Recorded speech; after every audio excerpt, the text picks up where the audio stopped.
Sabato 21 maggio alla Basilica della Salute si celebra il primo centenario dell'incoronazione dell'immagine della Madonna Mesopanditissa. Per l'occasione, due nuovi gioielli impreziosiranno come doni votivi l'icona della Madonna e di Gesù Bambino, testimonianza della gratitudine e della fede dei veneziani dopo gli anni difficili dell'acqua granda del 19 e del lockdown del 20 e del 21. Nei mesi più duri del lockdown, quando le domande di affidamento a Maria erano molte, e allora si è detto: quando si chiede occorre anche saper dire grazie. Così è nato l'idea del progetto, che poi si è protratto per alcuni mesi perché il lockdown continuava e anche la pandemia continuava.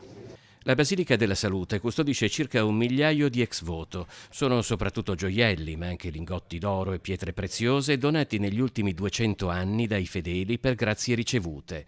Per la prima volta sono stati catalogati tutti e alcuni, dopo un adeguato iter di approvazione, trasformati in due nuovi diademi da un'equipe di professionisti guidata da Alberto Nardi. C'è la stella a 8 punte che è anche presente nell'architettura della basilica stessa, i boccioli di rosa tutto intorno che sono, diciamo, il fiore per eccellenza, diciamo, del culto mariano.